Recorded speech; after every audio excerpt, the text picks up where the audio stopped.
நமக்கு எல்லாருக்கும் தெரியும் சர்க்கரை வியாதி கூடிக்கிட்டே இருக்குது. இந்தியா தான் சர்க்கரை வியாதியினுடைய தலைநகரம் என்பது எல்லாருக்கும் தெரியும். உலகத்தின் கேபிட்டல் ஆஃப் டயபெட்டிஸ் அப்படின்னு எடுத்தால் உலகத்தில் வந்து சர்க்கரை நோய் தான். அது தெரிஞ்ச விஷயம். தெரியாத விஷயம் என்னென்னா உலகத்தில் புற்றுநோய்களின் தலைநகரமாகவும் இந்தியா மாறிக்கொண்டிருக்கிறது, பெரிய அளவில் கூடிக்கொண்டிருக்கிறது. நாங்கள்லாம் படிக்கக்கூடிய காலத்தில் எங்கேயோ யாரோ ஒருவருக்கு அப்படின்னு, இல்லைன்னா திரைப்படங்களில், இல்லை ஒரு மாதத்தில் ஒரு 25 நாட்கள் நாங்கள் நோயாளிகள் பார்த்து கொண்டிருக்கோம்னா என்றைக்கோ ஒரு நாளோ 2 நாளோ ஒரு புற்றுநோயாளியை பார்த்த காலம் உண்டு. இன்றைய சூழல் எப்படி இருக்குன்னா ஒவ்வொரு நாளும் ஒரு 3-4 புதிய புற்றுநோயாளிகளை சந்திக்கக்கூடிய அளவில் எண்ணிக்கை கூடிக்கொண்டே இருக்கு. ஏன் இவ்வளவு கூடுது? இந்த புற்றுநோய்க்கான காரணங்கள், பல காரணங்கள் தெரியல. குழந்தைகளுக்காக வரக்கூடிய புற்றுநோய்களுக்கான காரணங்களை உலகமே வியந்து வியந்து ஏன் இப்படி கூடுது, எதனால் இப்படி கூடுது, எதை கண்ட்ரோல் பண்ணணும் ஆராய்ச்சி செய்து கொண்டே இருக்காங்க. இன்றைக்கு வரைக்கும் தெளிவான காரணங்கள் வரல. ஆனால் ஒரு விஷயம் என்ன சொல்கிறாங்கன்னா வெறும் 10 அல்லது 15% தான் மரபு ரீதியாக ஒரு குழந்தைக்கு, ஒரு 7 வயசு 8 வயது குழந்தைக்கு இரத்த புற்றுநோய் வருகிறது என்றால் 15% வேண்டுமானால் மரபு ரீதியாக ஒரு ஜீன் உள்ளே இருந்து ஒரு ரெட்டினோபிளாஸ்டோமாவோ இல்லை ஒரு நியூரோஃபைப்ரோசிஸில் வரக்கூடிய புற்றுநோயோ வந்தது 15% தான். 85% சுற்றுச்சூழலோ உணவோ காரணமாக இருக்கும் அப்படின்னு எழுதுகிறாங்க. மிகப்பெரிய மருத்துவ நூட்கள்லாம் சூழலில் நடக்கக்கூடிய மாசுக்களை கட்டுப்படுத்துவதற்கு நம்ம எல்லாரும் சேர்ந்து பல பணிகள் நடத்துகிறோம். அதை பற்றி பல விஷயங்கள் பேசி கொண்டிருக்கிறோம். ஆனால் முதல்ல நம்ம கையில் இருக்கக்கூடிய விஷயம் என்னன்னா உணவு தான். உணவில் எந்த அளவுக்கு நம்ம அக்கறையாக இருக்கோமோ அந்த அளவுக்கு ஓரளவேனும் நம்முடைய எதிர்ப்பாற்றலை கூட்டி வைத்திருக்கவும் பல நோய்கள் வராமல் நம்மை தடுப்பதற்கும் நம்ம உணவு ரொம்ப உதவியாக இருக்கும். அதை பற்றி தான் சில மணித்துளிகள் உங்களோடு பேசி செல்லலாம் என்று நினைக்கிறேன். இந்த உணவில் எவ்வளவு தூரம் அக்கறையாக இருக்கணும். அது ஒரு முன்னாடிலாம் வந்து அது ஒரு சாய்ஸாக இருந்தது, தேவைன்னா அதை எடுத்துக்கலாம். இப்போ அப்படி இல்லை. இப்போ அது மேண்டேட், அவசியம். ஒவ்வொரு வேளை உணவும் ஒரு ஃபங்க்ஷனல் ஃபுட்டாக இருக்கணும். உணவுங்கிறதுக்கும் ஃபங்க்ஷனல் ஃபுட்டுங்கிறதுக்கும் ஒரு சிறு வேறுபாடு இருக்குது. உணவுனா முன்னாடிலாம் என்ன நினச்சிட்டு இருந்தாங்கன்னா வயிற்றை நிரப்பி பசியை போக்குச்சுன்னா அது போதும். இன்றைக்கி அப்படி இல்லை.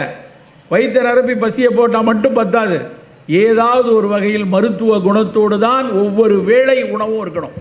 நம்முடைய மரபு பாரம்பரிய உணவுகள் அப்படி தான் இருந்துச்சு. ஆனால் இன்றைக்கி அப்படி இல்லை. நம்ம உணவுகள் ஃபங்க்ஷனல் ஃபுட்டாக மாறுறதுக்கு சிறு மெனக்கடலை, சிறு கரிசனத்தை நாம் அத்தனை பேரும் செய்ய வேண்டும் நண்பர்களே. நாம் அத்தனை பேரும் எந்த அளவுக்கு நம்மளுடைய ஒரு அக்கறையை உணவில் ஒவ்வொரு வேளையும் எடுக்கிறோமோ, நான் அடிக்கடி சொல்வது தான், அடுப்பங்கரையில், நம் வீட்டு அடுப்பங்கரையில் கூடுதலாக செலவழிக்கக்கூடிய 20 நிமிடங்கள், நம் ஆயுட்காலத்தில் கூடுதலாக 20 வருடங்களை தரும் நண்பர்களே. ஒரு சிறு அக்கறை. நம்ம ராத்திரி படுக்கிறோம், காலையில் எழுந்து ஒரு நல்ல உணவு வேணும்னா கொஞ்சம் போல் ஒரு கொண்டக்கடலையை தண்ணியில் ஊற வச்சுட்டு காலையில் எழுந்திரிச்சு ஒரு குக்கரில் ஒரு 5 தட்டில் இட்லிக்கு மாவு ஊற்றுறோம், இன்னொரு 5 தட்டில் இதே சுண்டலை வச்சு வேக வச்சு எடுத்துட்டு சிறிது மிளகுத்தூள், கொஞ்சம் போல் மஞ்சத்தூள், கொஞ்சம் கொத்தமல்லி இலை, மிக தேவைப்பட்டால் ஒரு துளி இந்துப்பு போட்டு அந்த சுண்டலை காலையில் சாப்பிட்டோம்னா அதை விட ஒரு சிறந்த புரதம் கொடுக்கக்கூடிய மரக்கறி உணவு வேறு எதுவும் இருக்க முடியாது. அதுக்கு என்ன மெனக்கிட்டுற முடியும்? அதுக்கு என்ன பெரிய நம்மளால் ஒரு பெரும் வேலையா, இல்லை வெங்காயம் உரிக்கிற மாதிரி வேலையா, இல்லை என்றால் அதுக்காக எங்கேயாவது தேடி அலைஞ்சு திரிஞ்சு கொண்டக்கடலையை வாங்கிட்டு வரணுமா? நல்லா தெரிந்து கொள்ளுங்கள். சர்க்கரை நோயாளி இங்கே இருக்கிறாங்க அப்படின்னா, இங்கே இருக்கிற நபர்கள் ஒரு 500 பேர் உட்கார்ந்து இருக்கிறீர்கள் என்றால் என்னால் உறுதியாக சொல்ல முடியும் 150லிருந்து 200 பேருக்கு சர்க்கரை வியாதி இருக்கும். அந்த சர்க்கரை வியாதி இருக்கிறவங்களுக்கு, அந்த சர்க்கரை கட்டுப்படாமல் தவித்து கொண்டிருப்பவர்களுக்கு லோ கிளைசிமிக் உணவு, சர்க்கரையை மெல்ல மெல்ல மெல்ல மட்டுமே இரத்தத்தில் கலக்கக்கூடிய உணவில் தலையாய உணவு வெள்ளை கொண்டக்கடலை. இந்த ஒயிட் சிக் பீ அப்படின்னு சொல்லக்கூடிய அந்த வெள்ளை கொண்டக்கடலை புரதச்சத்து அதிகமாக இருக்கும். அதில் இருக்கக்கூடிய கொஞ்சம் கார்போஹைட்ரேட்டும் வேகமாக ரத்தத்தில் கலக்காது. அப்போ நம்ம தினம் சாப்பிட்ற உணவில் கொஞ்சம் போல் காலையில் கொண்டக்கடலை சாப்பிடலாமே சார். கொண்டக்கடலை சாப்பிடலாம், ஆனால் ஒரே வாய்வு தொந்தரவாக இருக்குது, நெஞ்ச கறிக்குது, எதுக்களிக்குது, வயிறு உப்பிக்குது, வாய்வு ரொம்ப கேஸாக பிரியுது அப்படின்னு சில பேர் சொல்லுவாங்க. அது நமக்கு அந்த கடலையை ஜீரணிக்கக்கூடிய அக்னி அப்படின்னு சொல்லக்கூடிய வயிற்றில் இருக்கக்கூடிய ஒரு சீரணத்தை தூண்டக்கூடிய பித்த ஆற்றல் குறைந்து இருக்கிறவங்களுக்கு தான் அப்படி இருக்கும். அப்படி இருக்கிறவங்க அந்த கொண்டக்கடலையோடு சேர்த்து சிறு இஞ்சி துண்டு இல்லைன்னா அது மேலேயே புதினா இலை, சீரகத்தூளை அது மேலே போட்டு வைக்கிறது, ஓமத்தூளை அது மேலே போட்டு சாப்பிட்டோன்னா கண்டிப்பாக அந்த அஜீரண தொந்தரவு, வாயு தொந்தரவு வராது. பட் இதுக்கான ஒரு மெனக்கடலையும் அக்கறையும் நம்ம வைத்துக்கொள்ளணும். நம்முடைய காலை உணவு அப்படிங்கிறப்ப திரும்ப திரும்ப ஒட்டுமொத்த உலகமும் சொல்கிறது, அதுவும் குறிப்பாக இந்தியர்கள், தமிழர்கள் நம்ம புரதத்தை மிக மிக புறக்கணிக்கிறோம். புரதம் நிறைய கிடையாது. நல்லா யோசிச்சு பாருங்கள். இன்றைக்கி காலையிலிருந்து எல்லாருக்குள்ள ஒரு ஹோம்ஒர்க் மாதிரி மனசில் நினச்சி பாருங்களேன். காலையிலிருந்து இரவு வரைக்கும் இன்றைக்கி சாப்பிட்ட உணவில் நம்ம எத்தனை பேர் நல்ல ஒரு நாளைக்கு தேவையான அளவு புரதத்தை எடுத்துருப்போம். உடம்பு 1 கிலோவுக்கு 0.8 கிராம் புரதம் வேணும். கணக்கு போட்டுக்கோங்க. 60 கிலோ இருக்கீங்கன்னா 48 கிராம் புரதம் இருக்கணும் உங்களுக்கு. நம்ம அவ்வளோ புரதம் எடுத்துருப்போமா? எடுத்துருக்க மாட்டோம். நல்ல புலால் எடுப்பவர்கள், தினசரி புலால் எடுப்பவர்களாக இருந்தால் ஓரளவுக்கு ஒரு 35-40 கிராம் புரதம் வந்திருக்கும். ஆனால் நான் இல்லை சார் வெஜிடேரியன் அப்படின்னு சொல்லிட்டு, வெஜிடேரியன் அப்படின்னா நல்ல 80% காய்கறிகள் வச்சு கொஞ்சோல சோறு சாப்பிட்டா நம்ம வெஜிடேரியன் சொல்லலாம். இல்லைன்னா நம்ம நம்மளை சோற்றேரியன்னு தான் சொல்லணும். வெறும் சோறை தின்னுட்டு கொஞ்சம் போல் காயை நான் தொட்டுக்குவேன், கொஞ்சம் போல் கீரையை நான் தொட்டுக்குவேன்னா அதுக்கு பேர் வெஜிடேரியன் கிடையாது. வெஜிடேரியன் சாப்பாடுனா 80% வானவில் மாதிரி இருக்கணுங்கிறான். வானவில் இருக்கக்கூடிய அத்தனை 7 வண்ணங்கள்லேயும் நம்ம சாப்பாடு இருக்கணும். வெறும் உணவு நிறுவன உணவு அதிகாரங்கள் எல்லாரும் திரும்ப திரும்ப ரெயின்போ ஃபுட்டுன்னு சொல்கிறாங்க. ஏன் சொல்கிறாங்க அப்படின்னா, இந்த ஒவ்வொரு வண்ணங்களுக்கு பின்னாடியும் மருத்துவ குணம் இருக்குது. ஒவ்வொரு வண்ணங்களுக்கு பின்னாடியும் அதனுடைய கலோரி வேல்யூ, அதனுடைய கிளைசிமிக் இண்டெக்ஸ் வேல்யூ, அதில் இருக்கக்கூடிய மைக்ரோ நியூட்ரியன், மேக்ரோ நியூட்ரியன் எல்லாம் வேறுபடுது. அப்போ நம்மளுடைய தட்டு அப்படி தான் இருக்கணும்.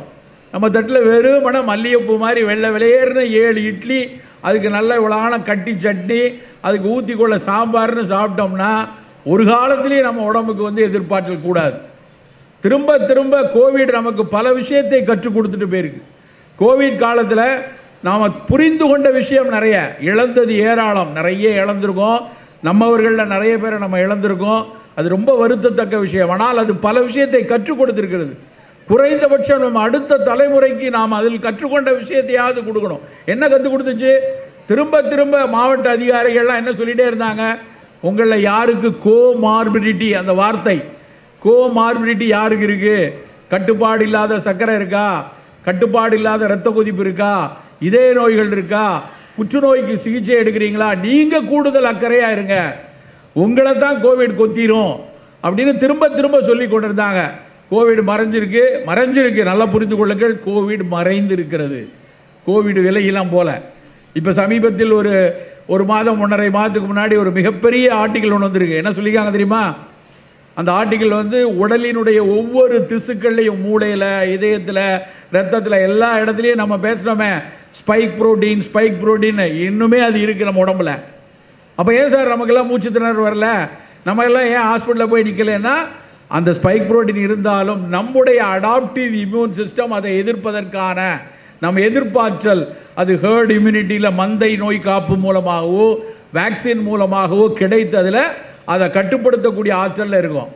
ஆனால் என்னைக்கு அந்த எதிர்ப்பாற்றல் குறைஞ்சுன்னா திரும்பவும் அது வெளிப்படுவதற்கான சாத்தியம் நிறையா இருக்குது. கோவிட் மாதிரி வரக்கூடிய புதிய புதிய வைரஸ்களுக்கான வாய்ப்பு கூடிக்கொண்டே இருக்கிறது. நம்மளும் அப்பப்போ பார்க்குறோம் இல்லையா தொலைக்காட்சியில். 15 நாளைக்கு முன்னாடி கூட சீனாவில் ஏதோ புது வைரஸ் பக்குன்னு இருந்துச்சு. உடனே திரும்ப உலக சுகாதாரம் இல்லைல்லப்பா அதெல்லாம் ஒன்றும் இல்லை, இப்போ புதுசாக இன்னொரு வைரஸ் ஒன்று கொண்டு வந்தாங்க, இந்த மங்கி வைரஸ்னு ஒன்று வருது.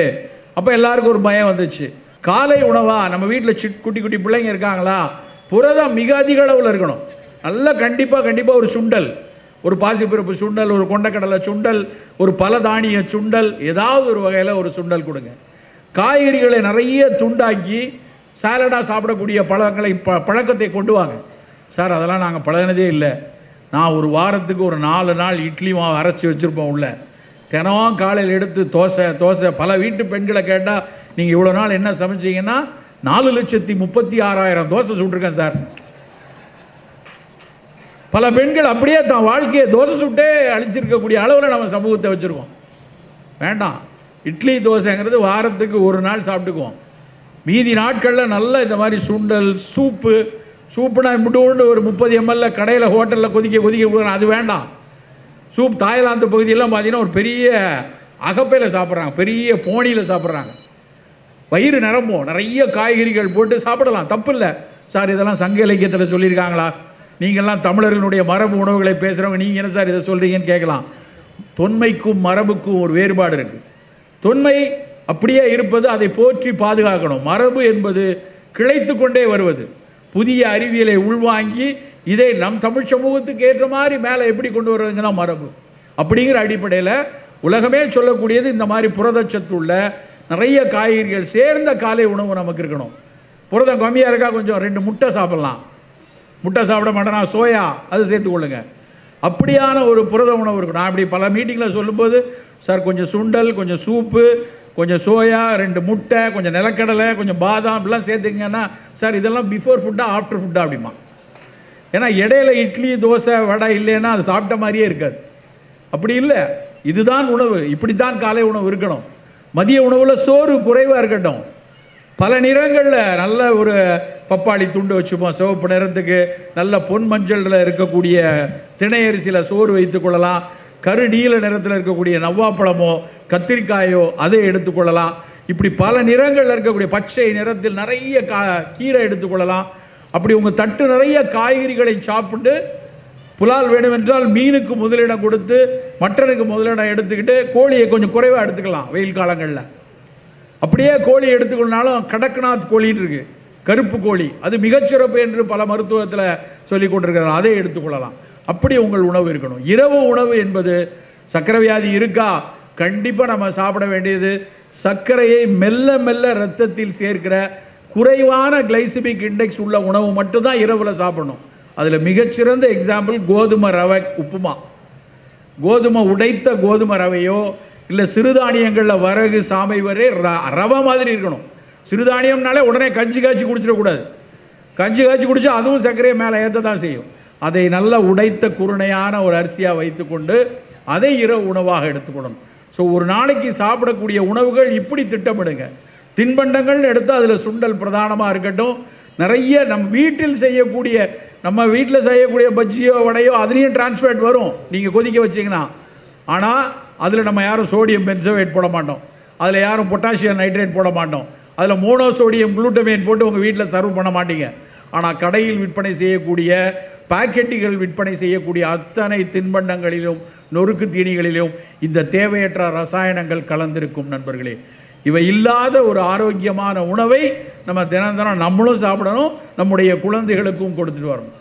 இந்த குப்பை உணவுகளாக விற்கக்கூடிய பீஸா, பர்கர், ஷவர்மா இந்த மாதிரி விஷயங்களுக்குள்ள நம் சமூகம் வேகமாக போய் கொண்டிருக்கிறது. அவற்றிலிருந்து வெளியே வந்து நம் ஆரோக்கிய உணவுக்குள்ளே நாம் நிற்கணும். அப்படிங்கிறத நாம் ஒரு மிகப்பெரிய கடமையாக, ஏன்னா நான் திரும்பவும் சொல்கிறேன், இது சாய்ஸ் இல்லை, இது மேண்டேட். இனிமேல் இதை தவிர்க்க முடியாது. அப்படியான உணவுகளை எடுத்தால் மட்டும்தான் நாளைய எதிர்காலத்தை, வருங்காலத்தை ஆரோக்கியமான ஒரு சமூகமாக மாற்ற முடியும்.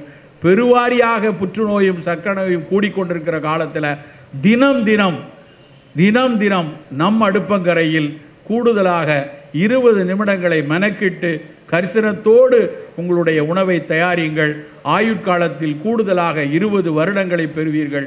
நூல் ஒன்றுதான் வாழ்க்கையில் நமக்கு ஒரு அழியா செல்வம். பாரதி எப்படி அதை செல்லம்மாளுக்கு அழியா செல்வம் என்று சொன்னார்களோ, இந்த புத்தகங்கள் நமக்கு கொடுக்கக்கூடிய அறிவு மட்டும்தான் காலத்தின் கடைசி காலம் வரைக்கும் நமக்கு ஒரு அழியா செல்வமாக இருக்கும். எங்கள் வீட்டில் கூட நாங்கள் சென்னைக்கு வந்த உடனே எல்லாருக்கும் இருக்கிற மாதிரி ஒரு கனவு, எனக்கும் ஒரு வீடு கட்ட வேண்டும் என்று ஒரு கனவு இருந்தது. ஒரு 3 ஆண்டுகளுக்கு முன்னாடி தான் வீடு கட்டி முடித்தோம்.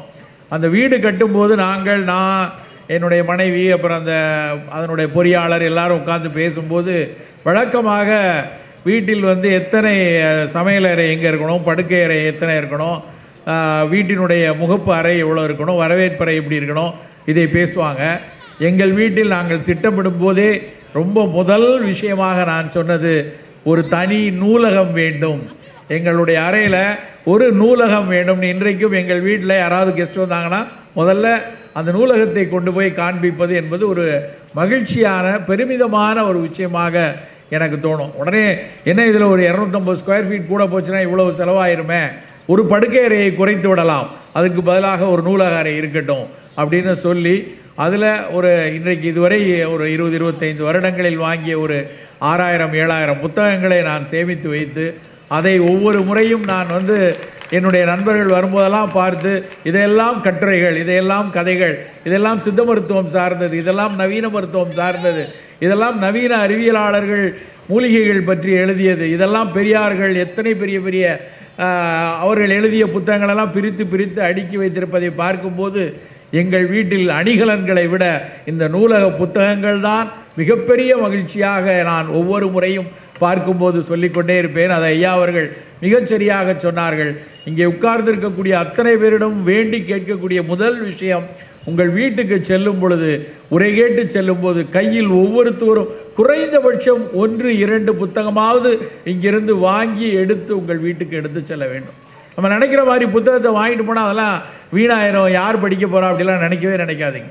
எந்த புத்தகனாலும் ஏதாவது ஒரு நாள் நாம் எடுத்து 2 பக்கங்கள் அதில் வாசித்தால் கூட அது ஒரு மாற்றத்தை கொடுக்கும். அப்படியான அளப்பரிய புத்தகங்கள் கொட்டி கிடக்கிறது நூலகங்கள்.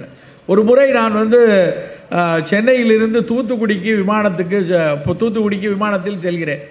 கிளம்பும் போது முந்தைய தினம் வந்து ஒரு புத்தகத்தை வந்து ஒரு நண்பர் இந்த வருடத்திற்கான சாகித்ய அகாதமி விருது வாங்கினவங்க ஏஆர் வெங்கடாச்சலபதி அப்படின்னு நாங்கள் செல்லமாக சொல்லுவோம். அவர் வந்து எனக்கு ஒரு குறுஞ்செய்தி அனுப்பியிருந்தார். ரொம்ப நகைச்சுவையோடு போட்டிருந்தார், நீங்கள் இந்த புத்தகத்தை படிச்சுட்டு பிடிக்கலைன்னா முழு பணமும் வாபஸ் அப்படின்னு சொல்லி இந்த விளம்பரத்தில் போடுற மாதிரி அப்படி நான் அந்த புத்தகம் வெளியாகிருக்கு அப்படின்னு சொல்லி போட்டிருந்தேன். ரொம்ப குட்டி புத்தகம். நான் உடனே அதை வந்து அதுக்கான ஆன்லைனில் அதை தெரிவிக்கிறதுக்காக போட்டிருந்தேன். அந்த புக்கம் வந்து நான் கிளம்பும் போது காலையில் 6 மணிக்கு விமான நிலையத்துக்கு கிளம்புறேன். வெளியில் வந்து அந்த புத்தகம் இருந்தது. வந்தவுடனே பார்த்தேன், பிரிக்காமல் அப்படியே இருந்துச்சு. சரி, போகும்போது எப்படியும் ஒரு 1 மணி நேரம் 1.25 மணி நேரம் விமானத்தில் போகணும், நம்ம படித்து கொண்டு போகலாம்னு அந்த புத்தகத்தை எடுத்தேன். அந்த புத்தகம் ரொம்ப முக்கியமான புத்தகம். உங்கள்கிட்டே கேட்போமே, நம்ம எல்லாருக்கும் தெரியும் ஒரு வார்த்தை, காந்தி கணக்கு. காந்தி கணக்குன்னா என்னது? எல்லாம் என்ன சொல்லுவோம்? அதெல்லாம் காந்தி கணக்குங்க அப்படின்னா போச்சு, வராது. எப்படியா வந்துச்சு? எவ்வளோ பெரிய மகான் காந்தி, அப்படி ஒரு வார்த்தையை எப்படி காந்தி கணக்குன்னு ஒன்று வச்சாங்க? ஒரு சர்ச்சை, ஒரு அரசியல், காந்தியை வைத்து ஒரு அரசியல் இருந்தது. காந்திக்கும் வஉசிக்கும் ஒரு பிணக்கு இருந்ததாக ஒரு கருத்து ஒன்று உண்டு. வஉசியினுடைய விடுதலைக்காக அவர் வந்து 1915-20களில் கோவை சிறைச்சாலையில் இருக்கும்போது அவரை விடுதலை செய்வதற்காக, அவருக்கு வழக்காடுவதற்காக வாங்கப்பட்ட தென்னாப்பிரிக்க மக்களிடமிருந்து வசூலிக்கப்பட்ட பணத்தில் ஒரு தொகை வரல. அந்த தொகை வரலன்னு ஒரு சர்ச்சை ஓடிக்கொண்டே இருந்துச்சு.